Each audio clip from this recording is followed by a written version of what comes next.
Commons as the Tory sleaze row rumbles on. He stepped down just hours after the government reversed its controversial decision to clear him of breaking parliamentary standards rules.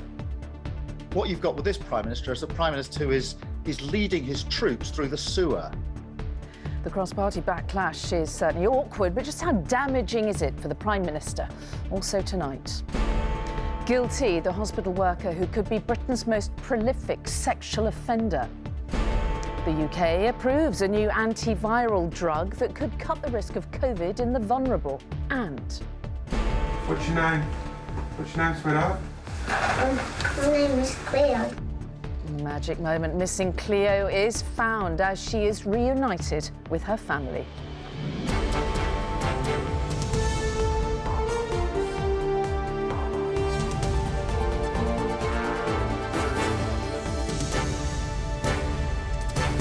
This is the ITV Evening News with Mary Nightingale.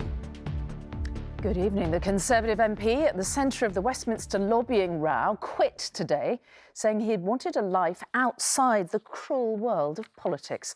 Owen Paterson, who has represented North Shropshire for 24 years, said the last 2 years had been an indescribable nightmare and that his children had asked him to step down. Paterson was found to have broken lobbying rules and was facing suspension until Conservative MPs blocked it in an extraordinary intervention yesterday.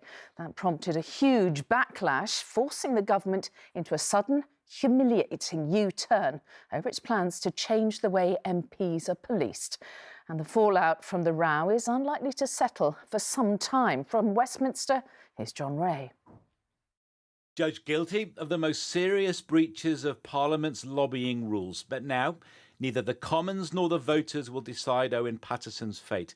He has quit as an MP, leaving chaos in his wake, protesting his innocence to the end.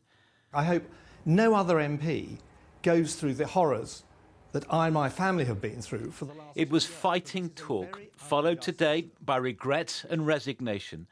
My integrity, which I hold very dear, has been repeatedly and publicly questioned, he said. I am unable to clear my name under the current system. I will remain a public servant, but outside the cruel world of politics. The ayes to the right, 250. The noes to the left, 232.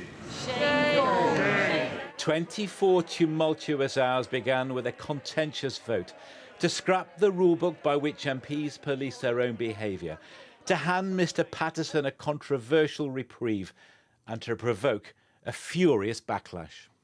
In my view, yesterday's vote on the report of the Common Standards Committee was a very serious and damaging moment for Parliament and for public standards in this country.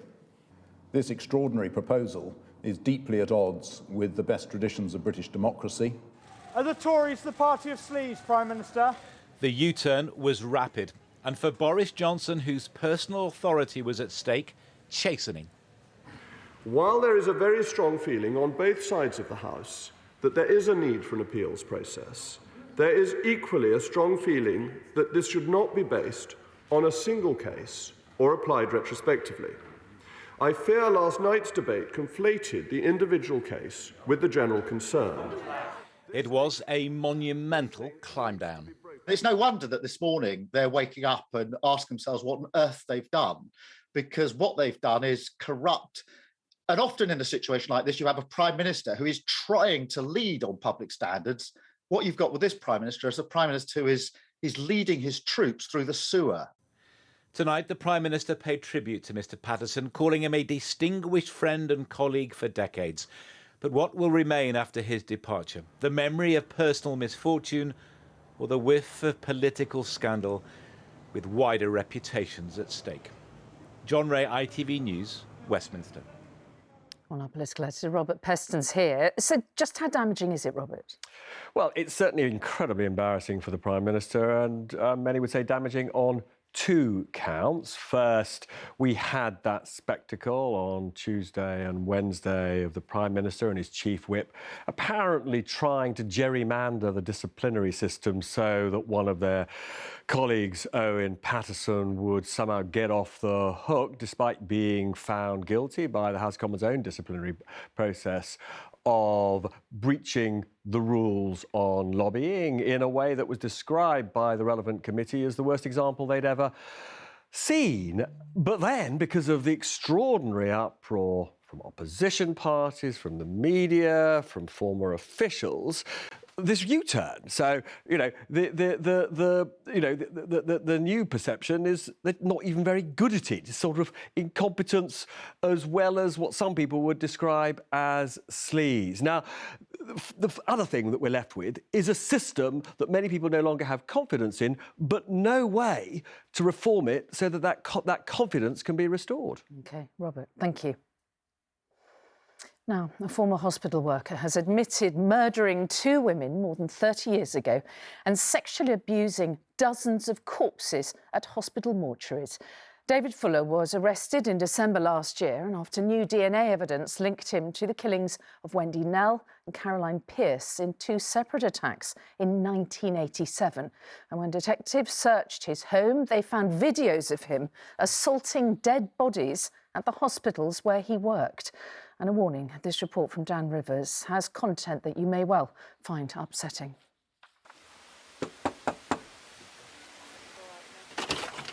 Morning. David, it's the police.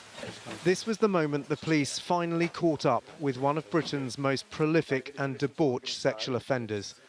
We're from Kent Police. David Fuller was arrested after advances in DNA evidence tied him conclusively to the murders of 2 women 34 years ago.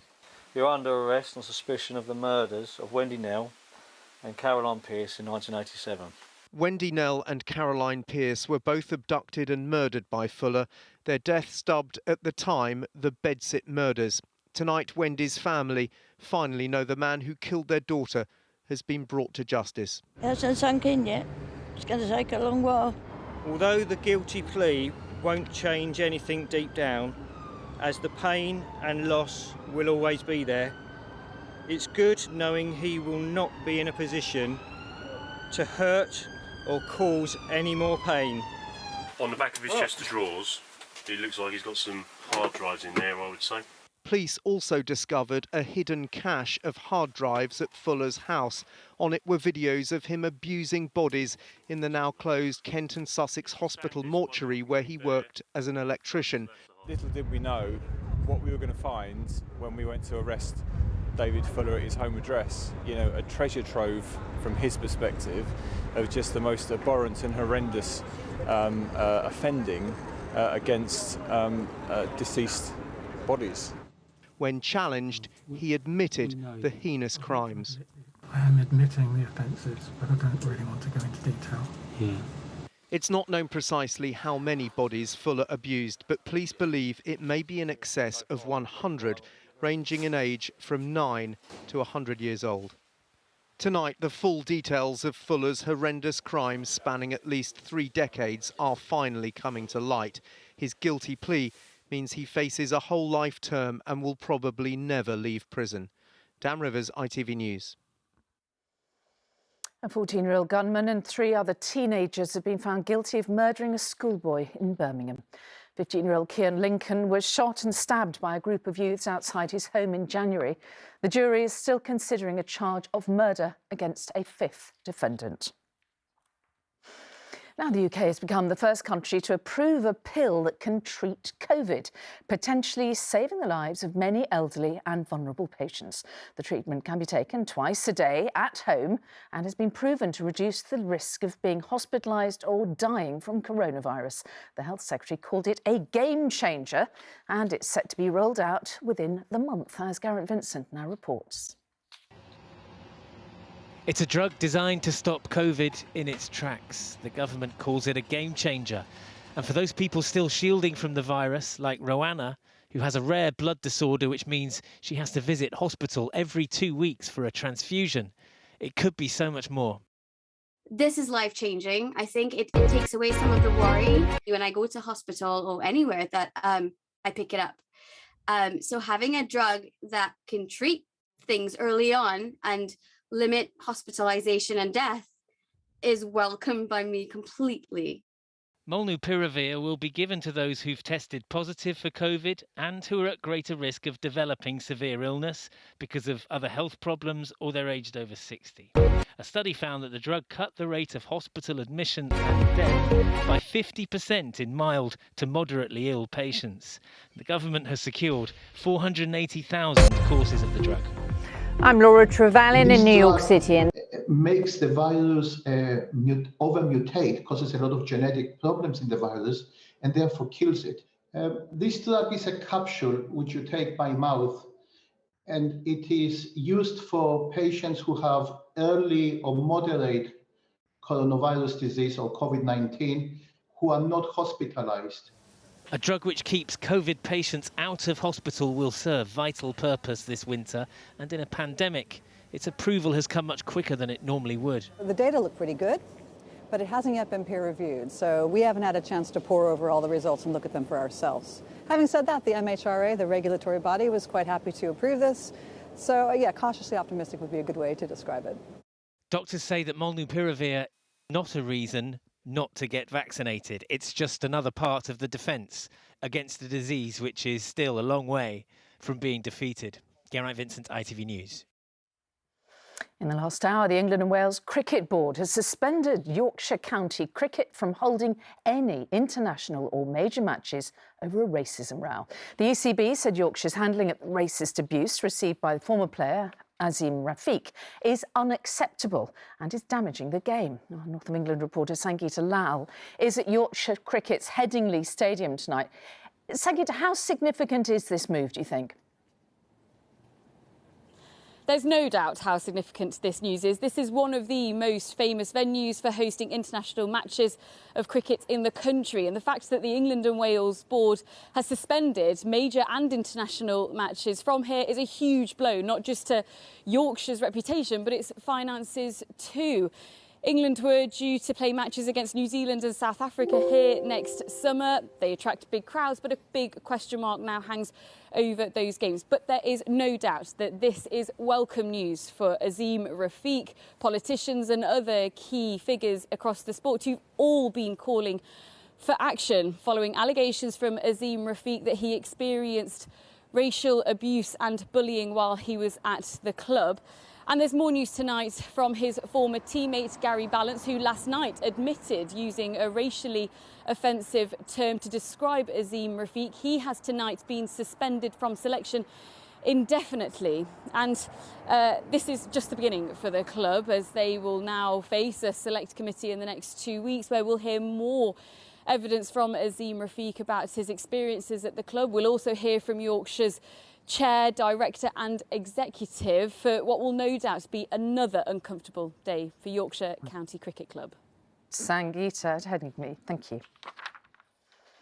Still to come in the ITV Evening News, a breakthrough at COP in efforts to end the use of coal and celebrating Diwali on a special Festival of Lights.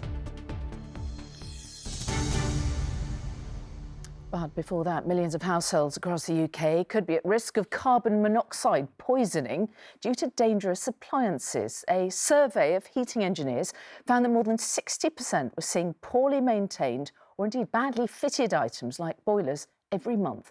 It's partly because checks fell away during the pandemic. Here's our consumer editor, Chris Choi, on the warnings about a silent killer. In homes across the UK, there's been a rise in dangerous appliances as regular servicing was sidelined during the pandemic. And at this house in Dudley, they found out how potentially lethal that can be. You can't smell this gas, you can't see it, and it'll travel anywhere around your home. Just a few months' delay in getting this heating system checked meant Julie Fellows suffered carbon monoxide poisoning. A big extra worry just at the moment is that those carbon monoxide symptoms can seem very much like COVID. I really was very poorly. You know, I got visual disturbances, my concentration was going, the room was going round, and I didn't realise, I just thought that was COVID because that's how I'd felt with COVID. A new survey of heating engineers shows 61% are now seeing more poorly maintained and unsafe appliances than normal. Around 50 UK deaths a year are due to carbon monoxide poisoning, and more than half of homes don't have an alarm to detect it. In the van I've got the gas analyzer. This engineer has seen dozens of dangerous appliances recently and says it's lucky none proved lethal. The stats are roughly 50 people a year die. You think that's a double-decker bus full of people, isn't it? Yeah, roughly. Yeah, you think that's a lot of families touched. You think a simple gas service with a good CO alarm would have saved their life. Any home with fuel-burning appliances could be affected. Alarms cost around £30, and experts say it's vital not to skimp on safety. And we know some people are struggling financially, so that's part of our worry, that people might be skipping a boiler service, or they might get somebody to do it who's not gas safe registered. Carbon monoxide is known as a silent killer, but campaigners are now determined to make a lot more noise about these dangers. Chris Choi, ITV News in Dudley. And if you want to know what signs to look out for, we put a guide on our website, itv.com/news. Now, the Bank of England today held interest rates to their historic low, but signalled that they will rise in the coming months. The bank's governor also warned that inflation could peak even higher than feared. And our economics editor, Joel Hills, is here. Now, raising interest rates is one way that they could actually control inflation. So why aren't they doing it now? They're not doing it because at the moment the recovery is continuing apace. It is being held back by surging energy bills and by ongoing disruption to supply chains, Mary. And together they are pushing prices upwards and squeezing living standards. Now, the annual rate of inflation is well above the 2% target the Bank of England has. It has hit 3.1% in September. The bank expects it to clear 4% this month and to peak at 5% in April before falling back again. The bank kept interest rates on hold today, but expects interest rate rises will be necessary over the coming months to contain price rises. Markets are betting that bank rate, which is at 0.1% for now, will have hit 1% by this time next year. But the governor had this reassurance for anyone who's worried. We will only do it if we feel that it is necessary to stop the situation getting worse over time if inflation becomes self-perpetuating. Before the financial crisis, bank rate hovered at 4-5%. Is that where we're heading back to? I think not. And that's an important point, because we've been in a world of low interest rates now for over a decade. Now, I think that any increases we make will be within, if you like, that sort of framework of still very low interest rates. I don't see the world moving towards the old world of, as you said, 4-5% interest rates actually being the norm. The governor is worried about what he called their self-perpetuating inflation, that higher prices lead to higher wage demands, which in turn, Mary, lead to higher prices. His message to anyone feeling up against it currently with the living standards squeeze and thinking about asking for an inflation-busting pay rise is, please don't. OK, Joel, thank you. Now, Australian police have released a recording of the moment 4-year-old Cleo Smith was rescued 2.5 weeks after being abducted. In it, Cleo can be heard confirming her name to detectives, who were, of course, very relieved to find her alive. Here's Carrie Davis on the dramatic rescue. We got her. I've got her. It is a barely believable discovery. 4-year-old Cleo Smith found safe and seemingly unhurt. What's your name, sweetheart? My name is Cleo. Your name is Cleo. Hello, Cleo. After disappearing for 18 days, prompting a search that gripped Australia. For those who found her, the rescue seems miraculous. When we were going in, we didn't know what we were going into. If anything, our expectations probably weren't going to be great, but it was obviously a very emotional experience when we were going in. It was a good result. Although she was found just 2 miles from her family home, the man who allegedly snatched her was a stranger. 36-year-old Terence Kelly was taken to hospital after trying to hurt himself in police custody. He's appeared before a court charged with forcible abduction. It's alleged he acted alone. Does it feel good to have him before court? Certainly does. You know, it's obviously the culmination of lots of hard work, and that's what we've been here for. So, yeah, it's fantastic, but I'm not prepared to make any more comments on that. Back in the protective arms of her mother, Cleo Smith is finally home. Police hope that slowly she'll be able to tell them what happened to her. For now, her family's relief shared across the country and beyond.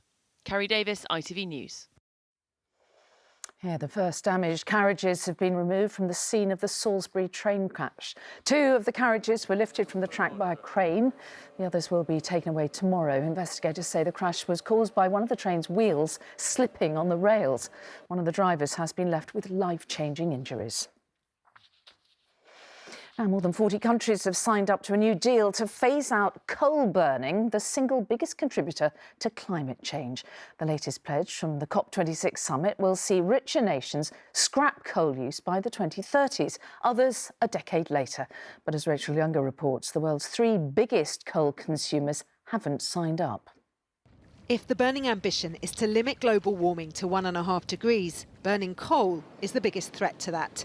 To succeed, the summit, billed as the last chance to save an ailing world, has to persuade countries built on coal to ditch it. Today, more than 40 of them agreed to. You can see that there's been action in every continent, which is really encouraging. So, we have Poland signing up to the statement, we have Vietnam signing up to the statement, Indonesia and the Philippines to certain parts of it. So it's going to be hard and, it's certainly not going to be easy, but I think overall optimistic. We have made progress at this COP. The agreement commits richer economies to phasing out coal by the 2030s. The deadline for developing countries is a decade later. But some of the world's biggest polluters, like India, the US and China, haven't signed up.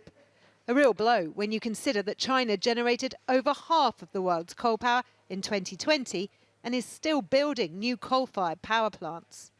But the alternatives exist, and on a clear day like this, you can see them from COP. This is the UK's biggest onshore wind farm, and persuading other countries to switch away from coal to clean energy like this is critical, and it can't happen quickly enough. And that won't be a smooth ride, because the commitments involved aren't binding or easily measured. Nevertheless, the UK hopes its journey offers hope. Only 5 years ago, 25% of our electricity came from essentially burning coal. Today, that figure is 1%, and in 2 years' time, it'll be 0.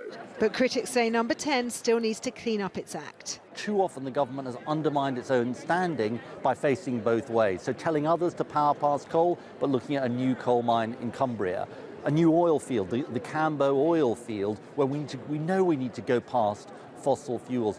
Keeping the world on track to net zero, the toughest of jobs, and utterly dependent on consigning coal to the history books. Rachel Younger, ITV News at COP26. Something a bit special now. The Northern Lights made a rare appearance in Devon last night. The natural phenomenon is usually seen in polar areas, but it was spotted across areas of southern England due to a strong solar flare. The Met Office said there could be more displays across the UK tonight. And finally, to a different festival of lights. Millions of Hindus, Jains, Sikhs and some Buddhists are celebrating Diwali, which signifies peace and joy, as well as, of course, the victory of good over evil. For those celebrating in Britain, it has added poignancy, as it is the first chance to take part since the start of the pandemic. As Ben Chapman reports, many will also be remembering loved ones lost to COVID. It is a ritual of togetherness they've waited so long to perform. 2 years since the whole Patel family last celebrated Diwali. But that togetherness also highlights the absence of Anand, who died of COVID. For his son, it's the first full Diwali without him. It's a chance for us to look forward. My father is physically no longer with us, but we all feel he's with us as a family still. And we will try to make this the first step towards that journey of living a full life, celebrating festivals for what they are. Like so many, they're also able to visit their temple once again. It's been decorated in anticipation of thousands of people visiting its shrines tomorrow for the Hindu New Year that follows Diwali. They'll ask me on the streets, okay, is the temple going to be open? Are you going to do Diwali? And I'm saying, yes, we want to be open as much as possible. Tomorrow is a new year. It's a new beginning for everybody that, yes, we can come out to the temple, we can worship, we can be safe as well. Black and white. For those who trade in life's sweeter things, a return to a more sociable Diwali meant queues out of the door today in a city that suffered through multiple lockdowns and is finally feeling more optimistic. Celebrating Diwali is about getting together with your family, enjoying presents, the fireworks. People can at least see each other and sharing the happiness to the other people. Yes, come on. The threat from COVID may not be over, but for many, the return of a festival that celebrates the triumph of light over darkness is an important symbol. Ben Chapman, ITV News, Leicester. And that's all for now. Tom is here with news at 10, but from me and all the team, bye-bye.